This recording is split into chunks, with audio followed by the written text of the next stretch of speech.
Hello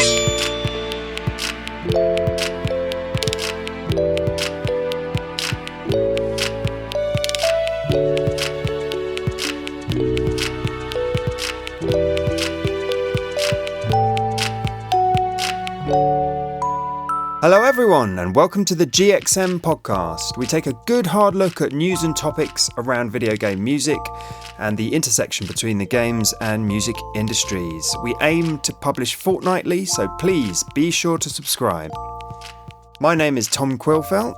I'm a freelancer and game music fan, as well as community manager and A&R consultant for Laced Records. I also podcast with the Cane and Rinse crew. Joining me is journalist Mat Ombler, who has interviewed a string of composers, music artists and others across this space, with pieces published in Enemy, The Washington Post, Wired and many more. Matt, there's only one word on our minds this week, and that word is? Zelda. Indeed. Have you been playing Link's Awakening? No, I mean Tears of the Kingdom. I have, but not as much as I would like. So I've been at a wedding on the weekend, which is absolutely amazing. Got back on the Sunday, very hungover. Probably had about 2 hours with it then. I've been doing stuff after work every single night, and I've just managed. So I've probably put in about 3 or 4 hours so far. I've just got out of the tutorial section and landed in Hyrule, and wow. Like, I think the only thing I can say about it is, like, anybody who's not played this yet and is wondering, is it really as good as people are saying it is? Like, I cannot remember the last time a game made me smile so much. Do you know what I mean? Like, just naturally putting a smile on my face, like, every 5 or 10 minutes where I do something cool, and I find myself breaking out into a smile constantly. Like, I just love it. Like, what do you think? Well, I have the privilege of playing it with two young kids that the older one is definitely the right age. And he's just, like, he didn't know we were going to get it. I kind of faked him out that we were going to get the pre-order. And then, brilliantly, it arrived a day early. So I had it and was telling everybody. And everyone was like, oh, I'm so jealous. I need to play it right now. And I was like, yeah, I'm not actually going to get to play it, because I need the kids to get home, because I hadn't promised. I'm not going to play every single minute of it with them, but we played together so far, and yeah, there's something magical about, like, I was telling my 7-year-old about it, and he saw the preview video they put out when they introduced people to the mechanics, to Ultra Hand and stuff. And his mind we were walking back from school, his mind was just buzzing. He was like, yeah, we can get like a mushroom and a plank of wood and then fix it together and get a rocket and then fly off up and over the world. And that's how we beat Ganon. And we're going to do, and it was just so lovely. And then I've kind of, while we've been playing during the Ultra Hand tutorials and stuff like that, I've sort of deferred to him and let his brain run away with solutions and stuff. And that's just been magical, actually, and like a completely different way to kind of experience the game than I would have done if I was just playing it by myself. So that's been amazing, actually. A super big bonding moment. And obviously, yes, rapturous reception for the game. I think it's one of only 6 games ever to get a Famitsu 40 and a Edge 10. Yep. Alongside lots of other Zelda games, Bayonetta and GTA 5. So that's the kind of company it's keeping. Yeah, it's been wonderful. We got off the tutorial island, got down to Hyrule, done a few bits down there, but it's been very special time, I think, actually. And you have been... We've obviously probably both been thinking about the music. I haven't actually heard much of the score because the kids talk so much. So I might, I'll have to probably catch up with the soundtrack afterwards. But you've been, your head is just, you've been bathing in this stuff, haven't you? You've done a fantastic piece for Polygon, is that right? With interviewing lots of musicians about kind of Koji Kondo and the series' influence on them. What are some of the kind of key or your favourite things you took away from writing that? So that basically, I saw Polygon put out a call for pitches asking for ideas for a Zeldathon that they're doing. Naturally, I was kind of like, well, I need to think of something musical. Over the years, I've discovered quite a lot of bands and artists who have done covers of Zelda music. So the idea was basically just to reach out to them, also go on the hunt for some more Zelda covers and remixes, and just speak to these people and just learn how much of a relationship they have with the music in The Legend of Zelda, but also like what inspired them to do these remixes and covers. So really cool story from, there's a metalcore band called August Burns Red, who I grew up listening to. Their bassist, Dustin, he's done a Legend of Zelda metalcore cover, which is absolutely sick, just breakdowns, blast beats. He grew up playing the Zelda games, like similar to like how you were saying earlier, playing with your sons, and that's a really important bonding moment, you know what I mean? It brings families together, and he had the same experience playing A Link to the Past and Ocarina of Time with his brother and with his mum when he was growing up, so it's tied to these kind of childhood memories. And then you've got other people that I spoke to, so there's a band called Sweet Valley, musical duo. They've done basically just a remix album of Ocarina of Time, like kind of like a hip-hop mashup of all of these samples.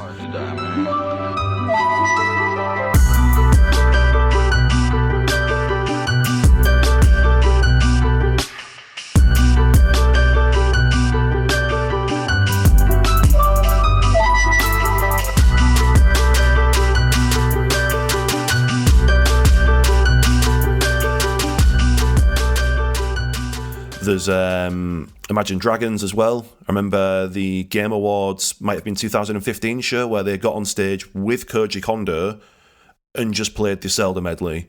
And you can see the videos up on YouTube, and like you can see the look on the band's face where they're just kind of like looking at Koji Kondo with that look that just kind of says, we can't believe we're doing this. This is just, yeah, you know, starstruck. Yeah, imagine being on stage with Koji Kondo, but not only that, like also basically jamming with him. Of all the people you could jam with in the world, I think Koji Kondo is like right up there. So yeah, there's some really cool stuff I discovered as well.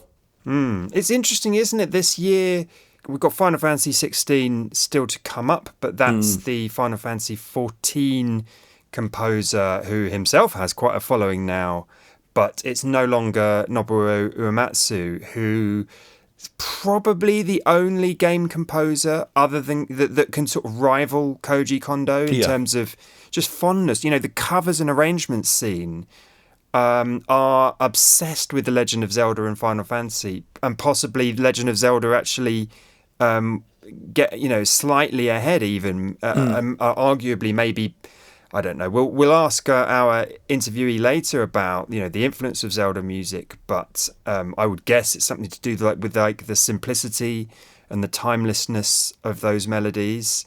Exactly that. So Zelda music, I got in touch with OC Remixes for that Polygon piece because they're the home of video game music covers and remixes, right? There's thousands of covers and remixes on there.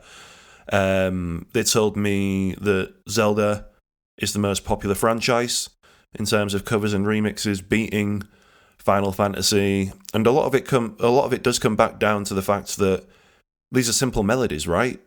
Like, and a lot of people, especially now, like our age, they played these games growing up, and when you hear those melodies over and over and over and over again, they stick with you. And maybe that's why there's more Zelda covers, because if you look at Uematsu's stuff for Final Fantasy, like the sheer density of melodies, and do you know what I mean? That guy's a riff machine. You look at the amount of music in Final Fantasy VII, you've got all of these different melodies. Ocarina of Time, yeah, there's these powerful melodies, but there's a lot less than Final Fantasy. Ocarina of Time is the key game, I think, really, in the series, because music becomes a gameplay mechanic.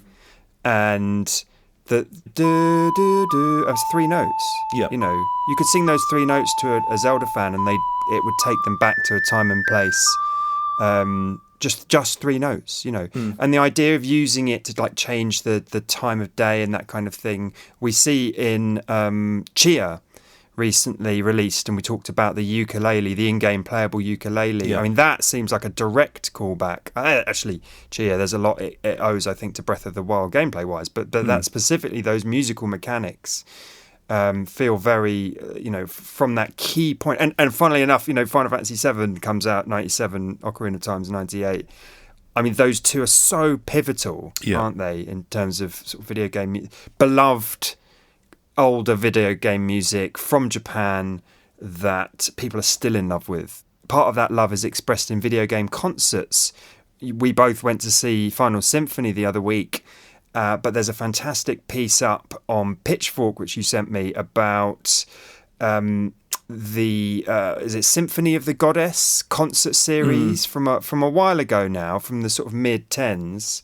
But that put, the piece headline says that put video game concerts on the map. I think the article is sort of based mainly around like United States. Yeah, it is, yeah. But there's so much density of information in there. Is there anything in that article that you particularly liked or you learned afresh? I think the thing that stood out most is, one, shout out to Pitchfork for actually covering this stuff. Do you know what I mean? Because it's genuinely important stuff, and I don't think we're just saying that as like big, massive video game music geeks. Like, it is important. This kind of stuff gets attention, and Pitchfork is kind of like one of the biggest and most well-respected music publications, I think it's fair to say. It's great that they're actually dedicating editorial time to writing about this kind of stuff. But I think the thing that stood out most was there was a late show with Stephen Colbert in 2015 where they had a Symphony of the Goddesses performance,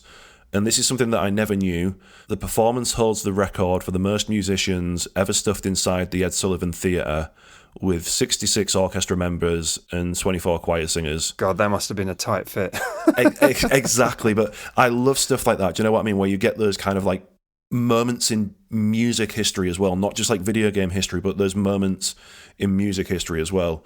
And there's loads of other amazing stuff in there, addressing I think there was a comment back in the LA Times where the journalist who reviewed one of these concerts way back called it elevator music, and it addresses some of the skepticism from the diehard classical community around video game music, talks about the importance of that community embracing game concerts because they're going to be an important part of getting more people into concert halls. So all of that stuff. But yeah, we'll leave a link in the description to the piece, and everyone should give it a read because it's I didn't even realise I did that. Yeah, you get it. Did So not delayed even realise reaction. I did that. I'm so good with puns. I'm just dishing them out unintentionally. It's really interesting. This piece, both your piece and the Pitchfork piece, kind of makes me, they're dense, they're brilliant with details, the kind of details that I would just love to like memorize every bit of. So I know you love a nostalgic nugget of information. That is your crack cocaine of choice. Is just like nuggets of information about video game music from the past. It definitely feels, reflecting on that concert piece, that the struggle for video game music legitimacy, with Zelda in the lead, Final Fantasy, that kind of music being the most popular, kind of emanating out, took place over the noughties and the teens, I think. Yeah. And hopefully, in the 20s moving forward, that won't be a struggle anymore. Hopefully we're over it. Super Mario Brothers movie this year, Tears of the Kingdom, it's just sold, like gangbusters and is dominating the conversation. So hopefully, we're past that kind of main body, that immediate stigma, and we can have better conversations with people outside the video games kind of fandom. And Legend of Zelda, Koji Kondo helps us kind of get there a little bit, I think, or people's love of those things. 100%. We got a tweet from someone after we asked a quick question. They at Copilot said they think that the soundtrack for Tears of the Kingdom does a great job capturing the spirit of the Zelda series, and I definitely agree.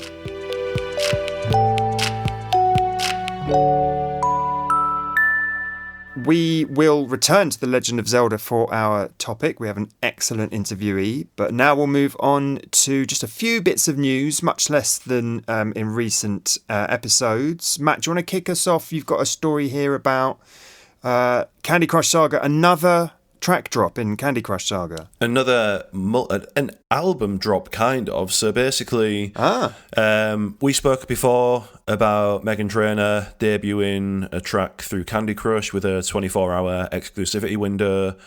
Candy Crush Saga has done it again, this time with the Jonas Brothers, who have dropped a load of exclusive tracks.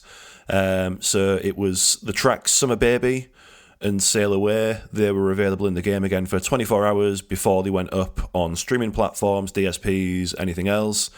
In addition to that, the people in the band were transformed into candified characters and immersed in the Candy Kingdom to celebrate the mobile game's music season for over 2 weeks, which is quite a long length of time. So you've got this new music in the game, you've got new revenue streams from purchasable characters in the game, and there was also fans and players can enjoy a Candy Crush remix of the brothers' brand new hit single, Waffle House, exclusively in the game. So you've then got the music team responsible for the music in Candy Crush remixing a Jonas Brothers track, which it seems wild that we're even having this conversation. Do you know what I mean? But I've said this before where I kind of say mobile games are doing a lot of really cool stuff at the moment in terms of thinking outside the box. Candy Crush is one of the biggest mobile games in the world, so I think we will see plenty more of this, and I hope we see plenty more video game inspired tracks by Tenacious D, because you've listened to that new song, right? Tell me more about that. I have. It's very short. It's very fun and enjoyable, as Tenacious D are known for. They released a short song and video called Video Games. 1, 2, 3. I don't play video games no more. I never play video games, except for a little bit of God of War. I never play video games. Maybe once in a while, a little bit of Fallout 4. But that's okay, not right now. I got things to do, 'cause I don't play video games. Perfectly natural, because Jack Black's coming off the back of the Super Mario Bros. Probably he's the best part of that film, I guess. As it sort of seems to be consensus voice acting wise, and he's even got a song in there, so it seems perfectly natural Tenacious D would capitalise on that to some extent. And what's interesting is it's like a I don't need to apologise to you kind of a song. Like, I like video games, I don't need to apologise for it. And the joke is that he doesn't play video games, but of course he plays all these massive AAA games: God of War, Fallout 4, Red Dead Redemption 2. You know, these are some of the biggest sort of AAA titles. And my favourite lyric, of course, is 3G TDD TDD TDD TDD. Very profound.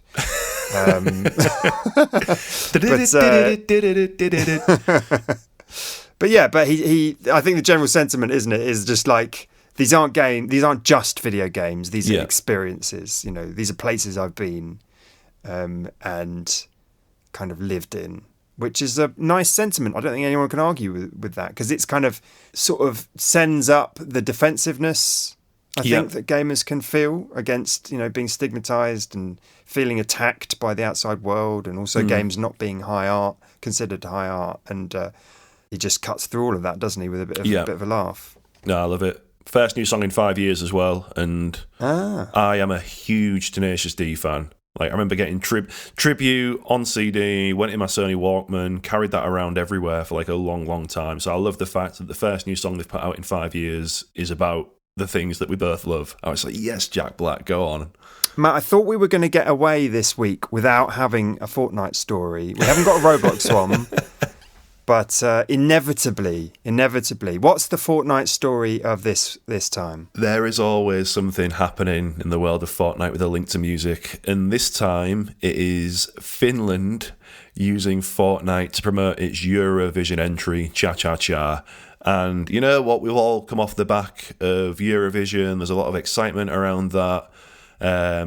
Finland came second in the end and were clearly robbed, if I do say so myself. I'm particularly disappointed, considering I put quite a lot of money down on Finland. Thank goodness for my Australian top 10 finish backup bet, which saved me. But yeah, essentially...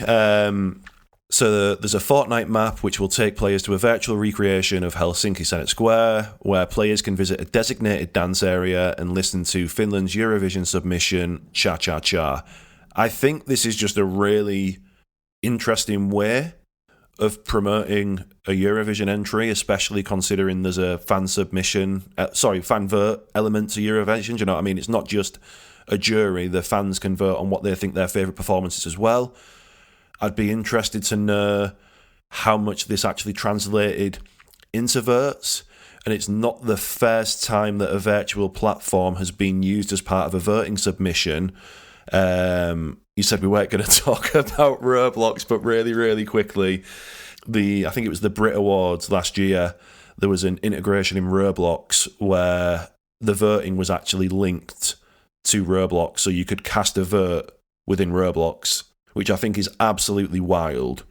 And when you consider the sheer volume of players that platforms like Fortnite and Roblox have, I think more people will become aware of this, and I think we'll start seeing platforms like Roblox and Fortnite essentially used as marketing platforms for TV or radio or film award things where fans can vote, and that voting is somehow implemented within the game.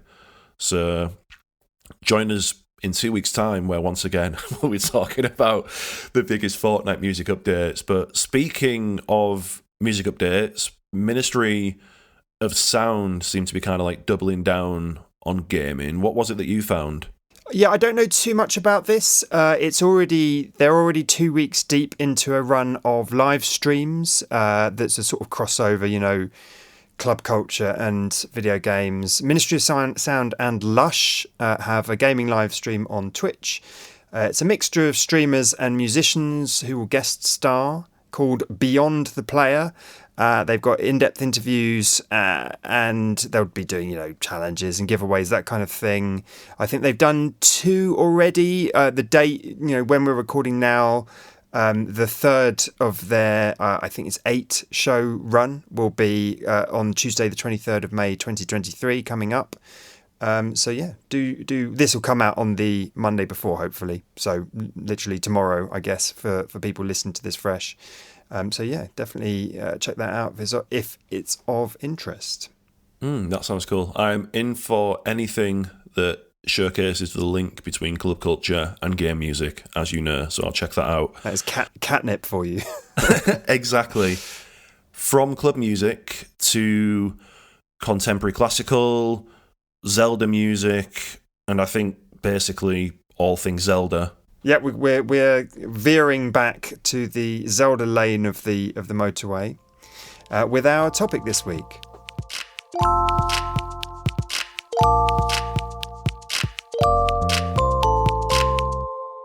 So, Matt, you spoke with one of the most interesting kind of video game music speakers that I think I had the pleasure to catch, Tim Sumner, some years ago giving a talk about something completely different. You chatted to him for your Polygon piece. He's a lecturer in music at Royal Holloway University of London. He's the author of The Legend of Zelda: Ocarina of Time, a game music companion.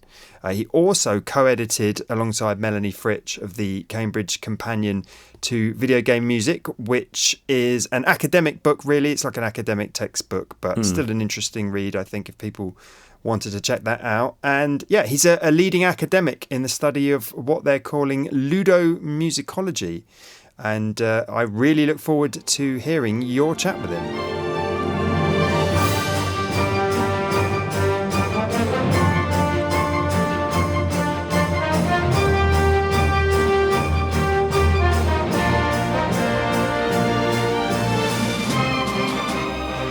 So, Tim, just to start with, can you introduce yourself and just tell us more about what you do? Absolutely. Thank you very much for talking to me. My name is Tim Summers. I'm a lecturer in music at Royal Holloway, University of London, and I research music in film and television, but most especially video games. And my work looks at all kinds of different video games, and my main interest is understanding the experiences and meanings that music and games and media provide to the huge audiences that these media address. So I'm researching video game music, finding about how it works, the effects it has, how it means, and all that kind of stuff. And I particularly enjoy talking and researching about the music of Zelda. And before we dive in to the music of Zelda, specifically Tears of the Kingdom and Breath of the Wild, you have a book out on the music about The Legend of Zelda: Ocarina of Time. Can you just tell us quickly about that? Yeah, absolutely. It's called Legend of Zelda: Ocarina of Time, a game music companion. The idea of the book is to take a video game, in this case Ocarina of Time, and look at every single tiny bit of music in it. And the point is to use this as a way to explore how music in games works, the effects it has, and also to just show how video games are full of music, particularly these sort of Nintendo games and games like Legend of Zelda.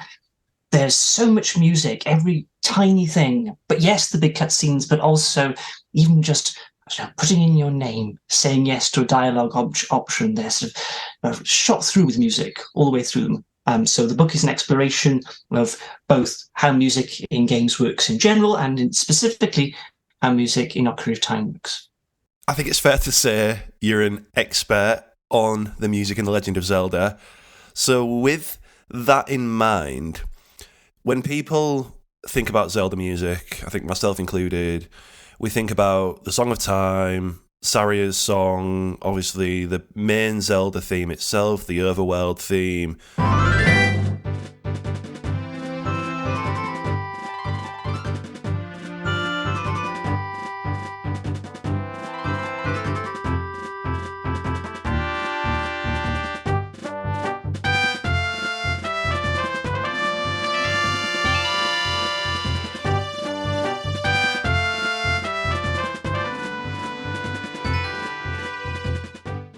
You've got Epona galloping over the menu music at the start of Ocarina of Time, all of that.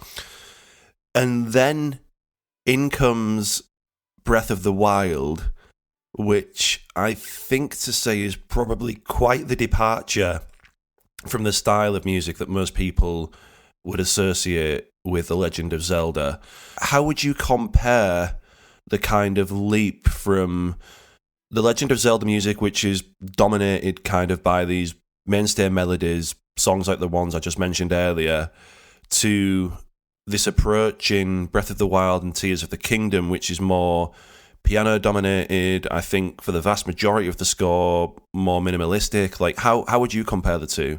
One of the interesting things about when we get to Breath of the Wild and Tears of the Kingdom, the process that's going on is quite similar to what's the process that's happened in previous Zelda games. And what I mean by that is Zelda games have always combined musical genres and traditions together to serve whatever effect or story they're telling.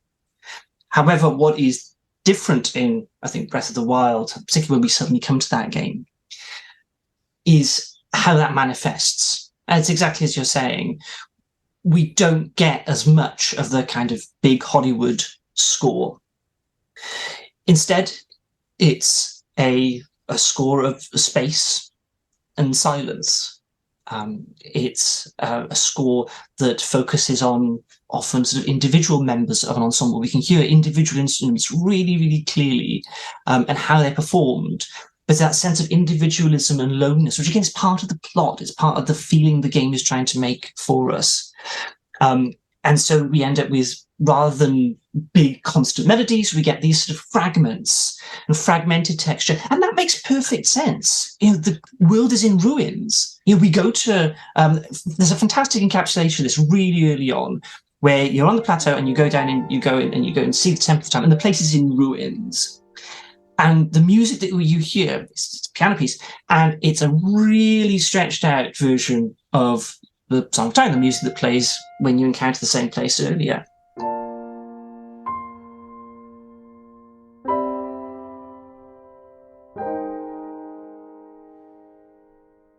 And so the music is kind of in ruins a little bit as well, which is fantastic. But it's also startling. Breath of the Wild, there's perhaps a much slightly more subtle implementation where the music is integrated into the soundscape even more. We don't tend to get the music dominating in the sound world as it has in a lot of earlier games. And stylistically, yes, we do get some Hollywood music at times. There's much less of it.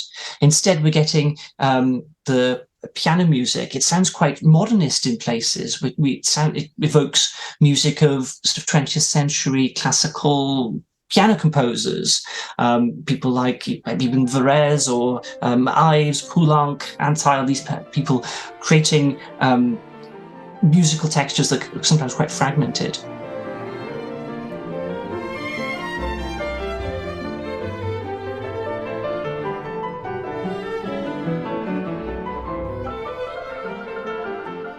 So when we get to Breath of the Wild, we've got music that does continue our traditions, but also sometimes those traditions are displaced.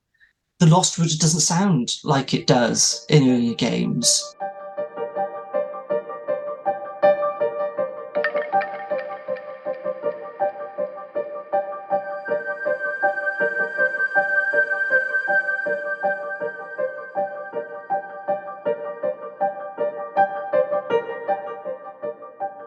And so we've got a stylistic diversification going on. But again, the fragmentation, I think, of the Sonic world is really startling. With all of that in mind, what kind of effect do you think this has on players? I mean, I guess we've already touched on that briefly, because I think in many senses it's probably fair to regard Breath of the Wild as a post-apocalyptic game, right? It's kind of like post-Ruinous Hyrule. So what kind of effect do you think this minimalist approach to the music in Breath of the Wild and Tears of the Kingdom, what effect do you think that has on players? I think it can make it a very lonely experience playing the game. And again, that's part of the point. That sounds like a criticism, and I don't mean it like that. That's part of the aesthetic experience the game wants to make. These fragmented textures. You don't have that musical support journeying with you. It can, at times, that same approach can provide great rewards. Suddenly, when you recognize that fragmented melody, when you suddenly have Lon Lon Ranch music appears in the stables, the Dragon Roost music from Wind Waker appears in Rito Village.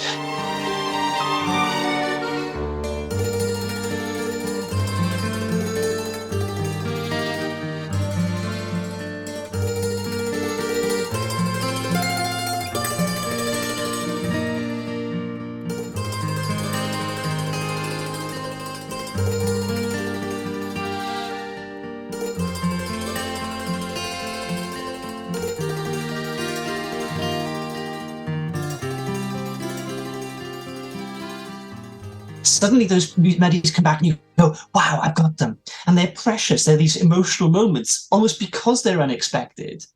And it would be so boring if every game used the same theme for every time you encounter the same place. So it can give you great rewards. Or suddenly when towards the end the orchestral music comes up and we get these huge statements of the themes we've been longing to hear. Or when you suddenly get to Hyrule Castle, and Ganon's music starts coming in, you go, oh, the organ's here, it's all going to go well.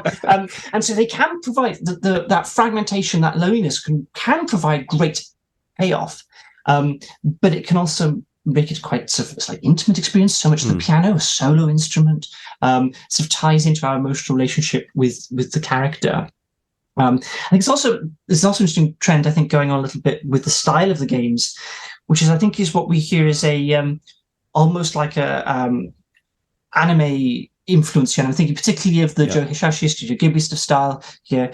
And I think that connection of music that's very much influenced by French Impressionism, but also sort of 19th century, late 19th century, 20th century orchestral romanticism as well, is kind of coming in there as well, which is part of the musical language. I think that's partly ties into why the piano is so big in the score as well, and its harmonic language too. Is there a way to describe the music in Breath of the Wild and Tears of the Kingdom outside minimalism? And is it fair to make comparisons with kind of contemporary Japanese composers? I think, as an example, so I shared some music from a composer that I recently discovered, Takashi Yoshimatsu, and I'm listening to his music and I'm like, God, this is like Zelda through and through. Do you know what I mean? So, like, is there a way to describe the music in Tears of the Kingdom as kind of like contemporary classical Japanese? Like, is that a fair comparison? Like, what more can you say about that? If I was going to talk about stylistic things, I think what we're coming into here is we're seeing a lens on music history actually through this game, through Breath of the Wild, and particularly through Tears of the Kingdom. I haven't played a tremendous amount, but it's leaning even more into that sort of Ravel sound world. In some ways, this is a really interesting microcosm of the history of Western classical music and its relationship with Japan as well. What we're hearing is yes, the influence, I think, from anime and also to a certain extent from contemporary Japanese classical composition. I think you're really onto something in that. So if we look at the history of classical, as it were, and we use that in the Western art music sense of classical music in Japan.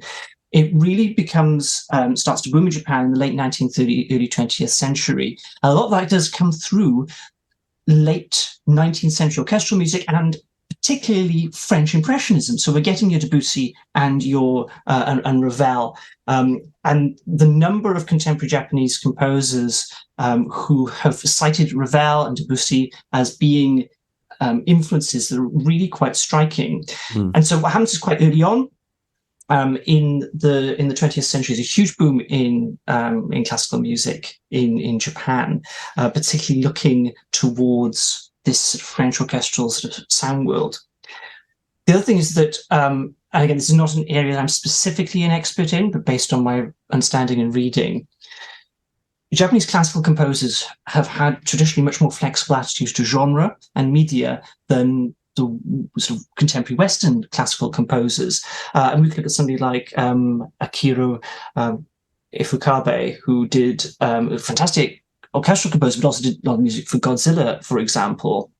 And so there is this sort of stylistic language that blends Debussy and Ravel, late Romantic, early modernist music, Hisataka Ozawa, Isatoro Sugata, these other composers who are working sort of mid-20th century. They're blending orchestral music, particularly late 19th century French Romanticist music, that kind of approach, with contemporary classical techniques, also with local Japanese musics as well. And so we get this sound world.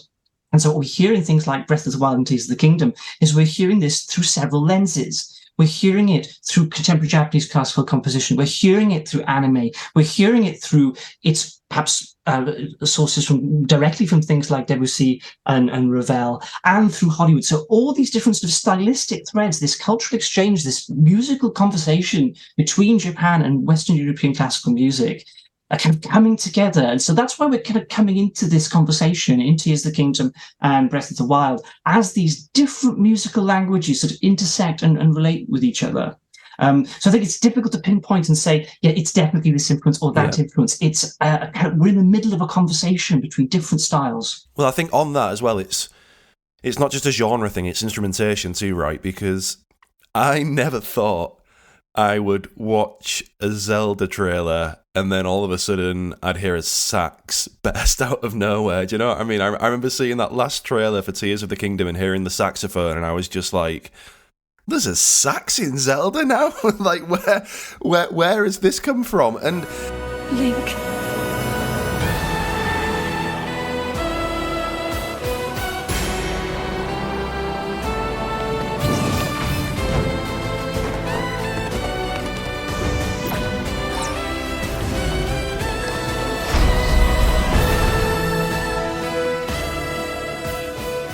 there seems to be such a diverse range of instrumentation used in Tears of the Kingdom. Again, I've skipped through music that people have uploaded, and there's a lot of electronic stuff too, which is something that I'd never associate with Legend of Zelda, but then I guess it makes sense now with the ancient technology and the way that's kind of implemented within the game from a narrative decision. So there's so much going on with instruments. Are there any specific instruments that you noted outside of the piano when you were playing Breath of the Wild, or when you've been playing Tears of the Kingdom so far? Like any instruments where you've spotted them and kind of gone, oh wow, that's a so-and-so, I can't believe that's in there, or wow, the way that's played stands out really well? Yeah, a couple of things. I mean, just to go back to the sax thing, because I've seen some people, as you've been saying, being surprised by this. For me, actually, I wasn't that surprised by it, because it makes perfect sense, because you've got Debussy, Ravel, who were using the saxophone in the orchestra. We don't think of the saxophone as an orchestral instrument, but it absolutely was for those composers. And the way it's being played, it's not sort of, nightclub jazz stuff. It's being used in that kind of contemporary classical way. So again, we're kind of going back to particularly the pastoral the pastoral sort of theme of it. It's leaning into that the pastoral nature of this music. So I think it fits again into that kind of story of the kind of impressionism of it. And we can also talk of the composer you mentioned earlier, Takashi Yoshimatsu's. There was a Cyberbird concerto and things like this, again, which use the saxophone in this kind of classical way. And the way it's being played, it really emphasizes the saxophone as a woodwind instrument. So it ties into that sort of theme of it. You're absolutely right about the synth material. And Tears of the Kingdom is continuing a musical story that started in Breath of the Wild, which is to do with the mechanization. So in Breath of the Wild, we get this quite clear idea of the pastoral stuff, which is friendly and it's stable and it's woodwind and it's breathy flutes. And then we have the threat, which is the mechanistic piano, the guardians going like, and the sort of synth stuff.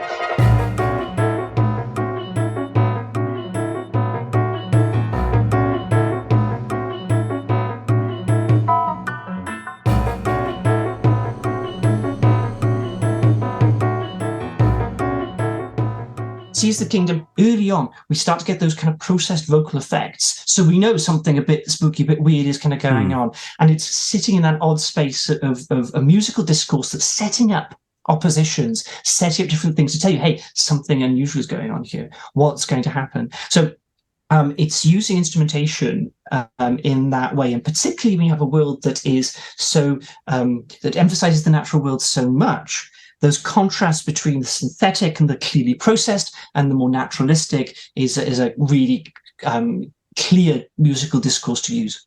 What does this open world design do to soundtrack design decisions compared to the more linear history of the series? I guess where, because of that linearity, players know that when they return to this place or encounter that, they're going to hear the same themes over and over again, whereas this open world design thing now, like, anything goes musically, right? That's a really interesting question. Particularly the kind of open world that we're dealing with in Breath of the Wild and Tears of the Kingdom. When we are confronted with such a vast world, we are using the music to help sort of geographically place us. And sometimes it seems to happen in these games in quite a very specifically localized way. It's very local how this works. The stable music, the particular city music, they're quite sort of small spaces in that sense. And in contrast, we have a lot of space in between them where we're listening to often quite randomized, again, that fragmentary music as well. Now, that means that when we get to the villages and towns, they really stand out as being very different. We get that sort of constancy of the music. It's very sort of localized in that sense. But for me, my experience with it, one thing I think is the lack of directionality. The music isn't sort of pushing you in a particular direction because it wants you to kind of go and explore.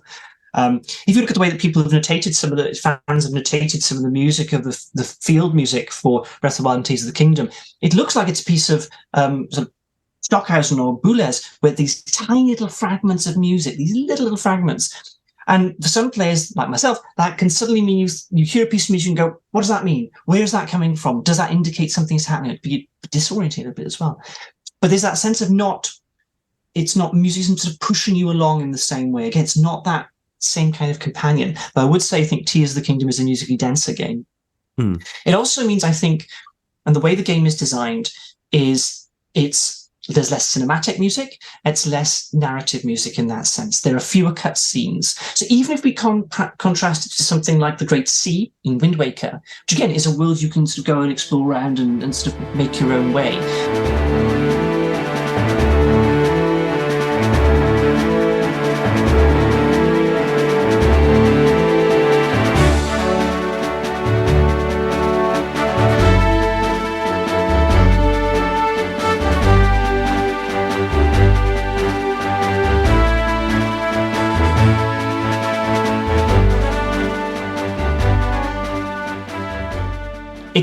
Breath of the Wild and Tears of the Kingdom feel much less staged in that sense, or filmic. There aren't those moments that are carefully constructed and staged, almost a theatrical to it. The boundaries are much more blurred. Again, that kind of comes across in the music. So I think it's quite a subtle difference in soundtrack design. And I'm not trying to say that one is better or worse, but they can give quite different experiences to our encounters of it. And that kind of randomization is beautiful as well, where you suddenly encounter a sequence or a landscape which opens up before you and suddenly a piece of music appears. It might be deliberate, it might not be. Other players may have the same experience, they may not. That individualization also ties into the kind of theme of the lone sort of journey of it.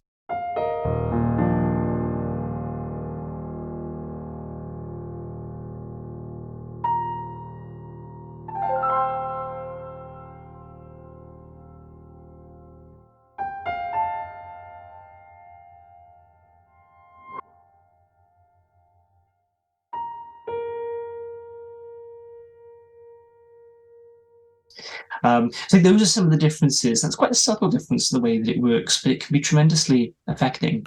There are probably quite a lot of people out there as well playing Tears of the Kingdom and maybe having similar thoughts to when they played Breath of the Wild, where it's, God, I wish these themes were in it, or I wish there was more music, because I think it's fair to say there was backlash from some Zelda fans about the soundtrack, and this is why I wanted to chat to you, because I think once you hear from an expert and learn more about it, it makes you appreciate it more, right? Because then you start putting things together and kind of go, okay, that makes sense, and that's quite cool. It's the way they've done this.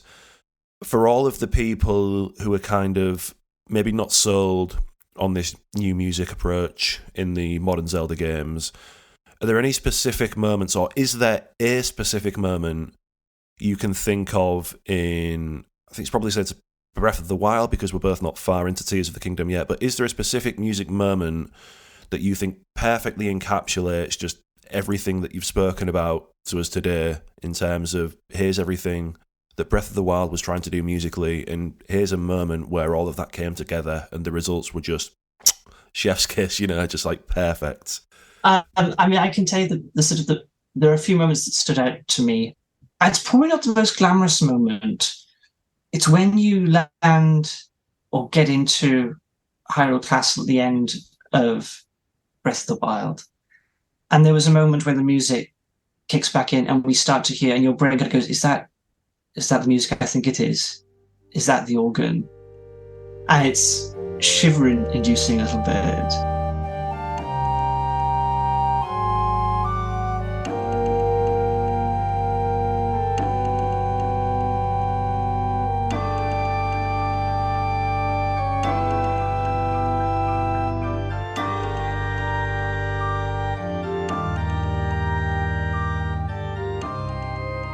There's that, I think that's an extraordinary moment, because it also encapsulates the way that the game kind of holds back a lot of its musical material until it's ready to deploy it for you. And you see this, it's a way of rewarding fans and rewarding players. They know that fans will hear and understand and be rewarded by these references. That was an important moment for me. And when towards the final end of Breath of the Wild, we start to get the musical material, we get the Zelda theme comes back, Zelda's Lullaby kind of comes back, and it's emotional, it's slightly overwhelming in it, and it's really beautiful.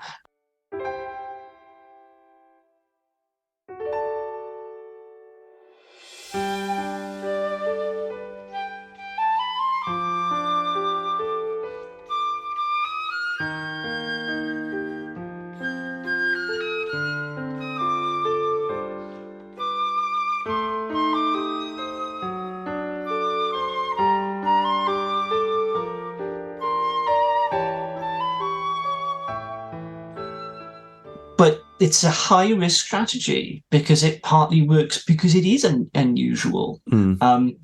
But it's also, I think the other thing that's worth mentioning is that it shows a level almost of kind of respect to the players.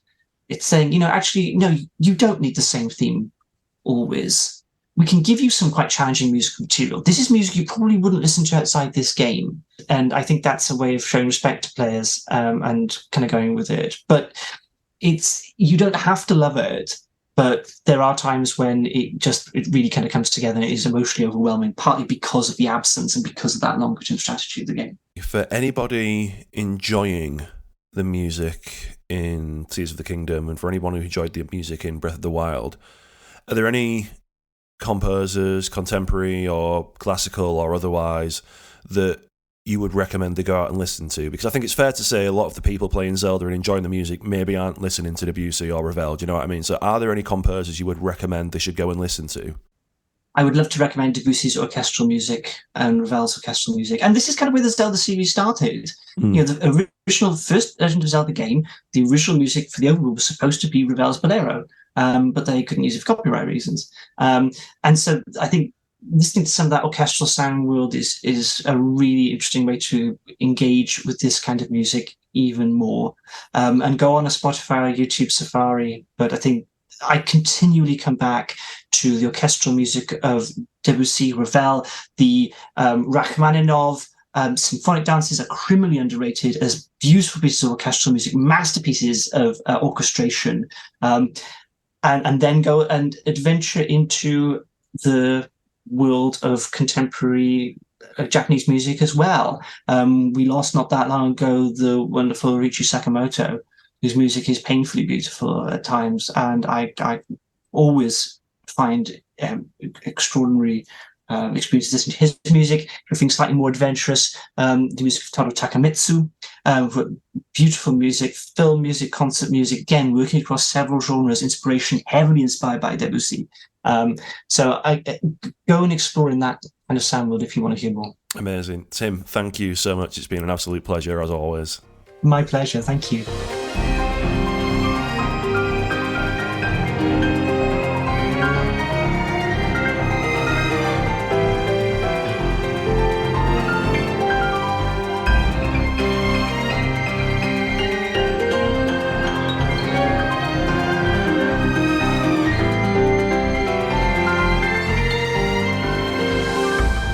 That was an absolutely fascinating interview there, and we are moving on to Done in 60 Seconds, where we recommend each other something. It could be music, it could be something else. We've only got 60 seconds to talk about it and convince the other person that they might want to check it out. Matt, you are up first.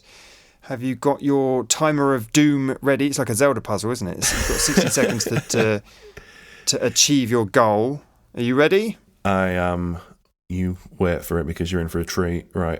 I come bearing gifts for fans of all things Zelda music, but specifically the music in Breath of the Wild and Tears of the Kingdom. So there's a lot of people that draw comparisons between the music in both of those games with minimalism music, particularly stuff by Debussy and Ravel. I was in a bit of a rabbit hole on YouTube listening to some Debussy, accidentally stumbled across a guy called Takashi Yoshimatsu, and thank God for YouTube's algorithm because it is one of the best things I have listened to in ages. These beautiful, sparse, delicate piano flourishes into these wild chords where you've got like 5 different octaves just all thrown together. It is a party of epic piano proportions, and this is Piano Concerto Memo Flora, Op. 67, released in 1998. Let's take a listen. That sounds absolutely amazing. I cannot wait to give this a try.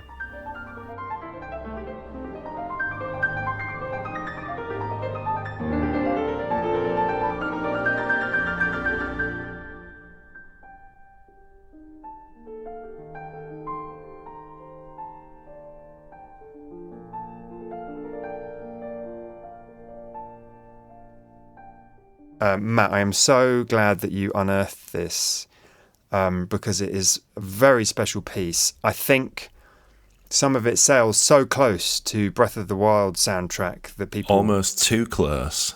Yes, some people might be stroking their chin.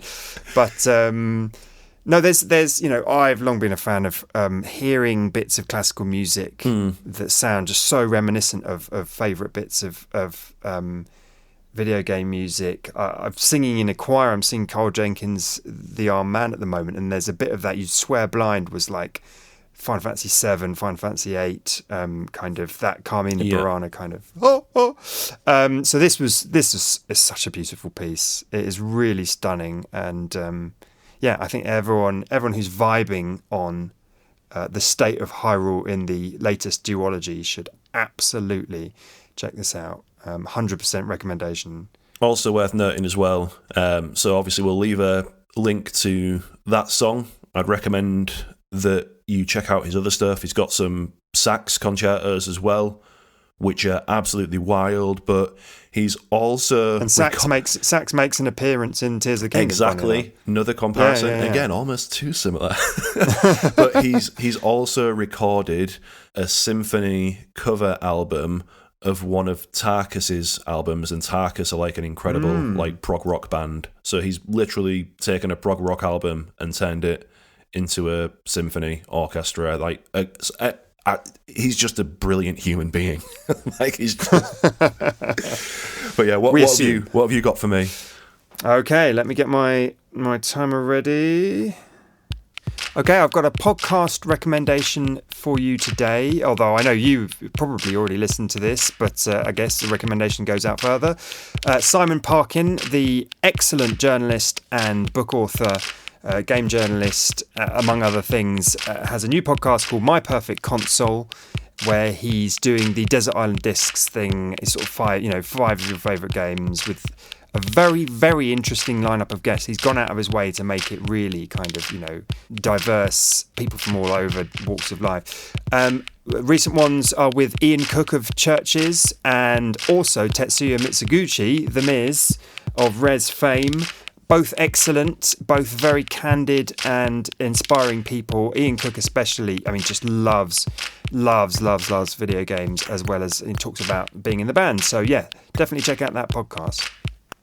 I love the fact they've got Miz on as well, because for people who haven't listened to our episode with the Kenji Ino special, we had James Milk on as a guest, and he did a lot of partying with Miz and Kenji Ino back in the day, and Miz sounds quite the character. I love the fact, I think he just walked into Sega, didn't he, and basically was just like, have you got a job for me then?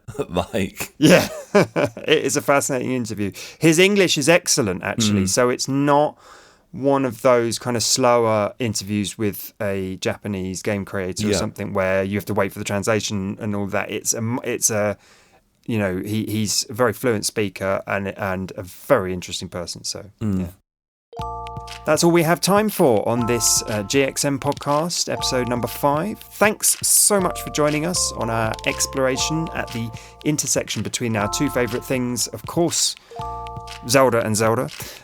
Please be sure to subscribe and leave us a review on your podcast service of choice, especially Apple Podcasts, please. You can find us on Twitter and Instagram at GXM Podcast. I'm at T Quillfeldt, that's TQILLFELDT. Matt is at Mat Ombler on Twitter, Matt with only one T. If you have any feedback at all, comments, complaints, corrections, that kind of thing, hit us up at gxmpodcast@gmail.com. The show was produced by both of us, it was edited by me, and music is by Zach Foster.